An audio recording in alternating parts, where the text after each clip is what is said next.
Top quality और consistent performance के लिए सिर्फ सिल्वर पंप नाम याद रखना। પાર્ટિસિપેટ નથી કર્યું, સ્ટોક 5% નીચે છે. શુક્રવારે જરૂરથી પાર્ટિસિપેટ કર્યું હતું માર્કેટને નીચે લઈ જવામાં. એજીએમ આવી હતી, એજીએમ બાદ જોયું તો સ્ટોક 1.5-2% નીચે. માર્કેટ પણ જોયું તો છેલ્લા અડધો કલાકમાં પણ ઓલમોસ્ટ 60 થી 70 પોઈન્ટ નિફ્ટીમાં પણ ઘટાડો જોવા મળ્યો હતો.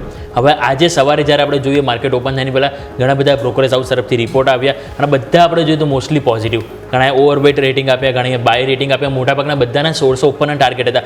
તો પણ સરસ જોઈએ તો સ્ટોક આજે 1% નેગેટિવિટી સાથે ઓપન થયો અને ક્લોઝિંગ પણ આજે આપણને લાલ નિશાનમાં આપે એવી અહીંયાથી આપણને શક્યતા જોવા મળી રહી છે.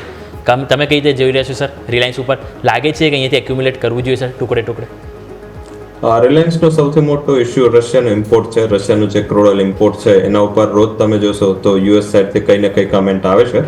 એ ડાયરેક્ટ નામ નથી બોલી શકતા રિલાયન્સનું, પણ ઇનડાયરેક્ટલી એ લોકો એવું જસ્ટિફાઈ કરે છે કે આ હમણાં જે પણ ઇસ્યુ થઈ રહ્યા છે એમાં પર્ટિક્યુલર ઇન્ડિયાની મોટી કંપનીઓ સામેલ છે.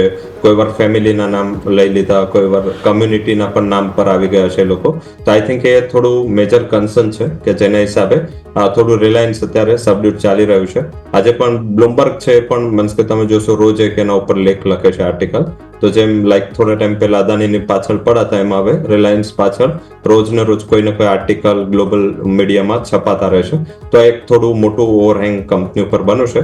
એકવાર આ વીકમાં રશિયાનું સ્ટેન્સ નક્કી થાય યુક્રેનના વોર પર, એક બહુ મોટું ઇમ્પોર્ટન્ટ સ્ટેપ મીન્સ કે રિલાયન્સ માટે હશે.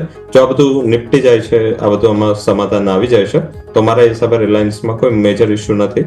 અને મીન્સ કે રિલાયન્સે થોડી જે આઉટલાઈન કરી છે એમનો ટાઈમલાઈન જે છે એ થોડી ડીલે છે. લાઈક કે FY16ના ફર્સ્ટ હાફ એટલે કે જૂન સુધીનો ટાઈમ આપો. તો અત્યારે માર્કેટ પાસે આટલું બધું પેશન્સ નથી કે આગળના જાન્યુઆરીથી જૂન સુધીમાં જે જીઓના ડીમર્જર માટે અત્યારથી એ લોકો રિલાયન્સ બાય કરે.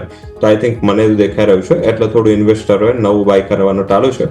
હાલાકી રિલાયન્સ હંમેશા આવી જ્યારે નેગેટિવિટી આવી છે, લાઈક કે કોવિડમાં પણ એક ટાઈમ એવી ચર્ચા ચાલી રહી હતી કે 4 લાખ કરોડનો ડેટ કેમ પે કરશે કંપની, પણ કંપની એ ડેટ પે પણ મીન્સ કે કર્યું, ઝીરો ડેટ પણ કરી અને કંપનીને એક લેવલ સુધી પણ પહોંચાડી. મારા હિસાબે એક પોર્ટફોલિયો સ્ટોક છે એક્યુમ્યુલેટ કરવું જોઈએ અને આગળ જતા પોટેન્શિયલ અપસાઇડ અહીંયા સારી બની શકે છે. તો અહીંયા ખરીદી કરો ઉપરની બાજુ. મારા હિસાબે 1600 સુધીનો એક વાર્ષિક ટાર્ગેટ આ કંપની આપી શકે છે. ઓકે, તો વ્યૂ આ પ્રમાણે અહીંયાથી ખાસ બની રહ્યું છે. નજર રિલાયન્સ પર રાખીશું એક્સટેન્સિવ